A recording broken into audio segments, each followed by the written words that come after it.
Hello, curious people. Welcome back to the Daily Curiosity series, where we take a few minutes to pique your curiosity so that you can enjoy the many benefits of curiosity later on in whatever you do, from whatever you're learning to whatever you do for work to just life in general. So for today's question, we have, what if the weekends sucked?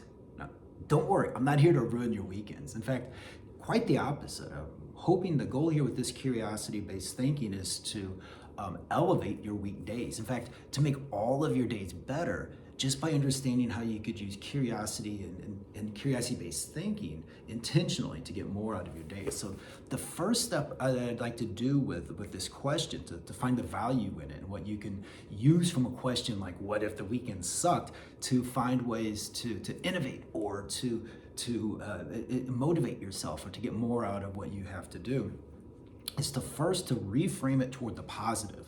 So instead of focusing on, oh, what's awful about the weekends, let's look at, well, why don't weekends suck, right? What's great about the weekends? And you could spend all the time in the world talking about the wonderful things of the weekends. And, everybody's so different. We all get different things out of the weekends. But when you think about it, the weekends tend to be fun. They can be interesting. They're full of valuable time, right? Or your time's well spent. That's the idea. But why is all of that? And if you think about it, it really comes down to engagement. And whatever you're doing on the weekend, whether it's spending time with family, watching sports, mowing the lawn, or doing work, there's a different level of engagement with what you're doing than you typically have during the weekday, whether it's at school or at work or whatever else. So it makes you wonder, let's look at another question from this then. What if it's not a matter of time, it's not a matter of when this problem, it's a matter of what? In other words, it's a matter of engagement.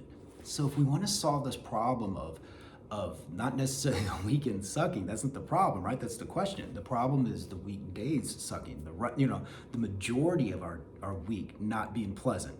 Well, let's look at the real problem. So what if it's not, the problem isn't when on the calendar they occur, it's what's happening. And if we can identify that the one constant is engagement, then instead of finding a way to, move around days on the calendar and all this, what if now the focus is to find ways to make the days of the week and the activities we do during the week more engaging?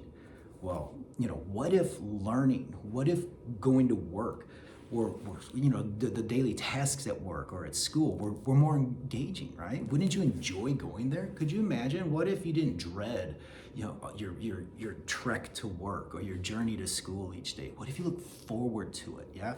What if you dreaded the weekends because it meant that you didn't have to go to work anymore, you didn't have to go to school, right?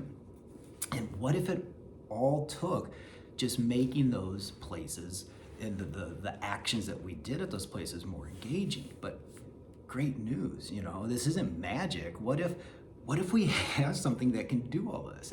It's curiosity. The great news is here, what if curiosity is, we've uncovered that there's a direct connection between curiosity and engagement. And it's engagement in whatever you do, right? Whether it's for learning, whether it's for work, or whether it's for life, social interactions. This curiosity is a real game changer. And with curiosity-based thinking, you can find ways to not only pique your curiosity like you're doing today, but to intentionally turn it on, or to laser focus it in different areas to get more engagement, not just for yourself, but for others. So if you're curious to learn more about how curiosity and curiosity-based thinking can unlock engagement and turn your weekdays into something even more exciting than what your weekends currently are, then stay tuned here at What If Curiosity and follow along, because we've got all kinds of programs and activities, and we've even got something called the School of Tomorrow, the Corporation of Tomorrow, that can show you how we can fundamentally change these things, like how we learn and how we work, to ways that make them more satisfying and more productive and more effective, all by starting from points of curiosity and following pathways of curiosity-based thinking along the way. So thank you for your curiosity. Stay tuned and stay curious.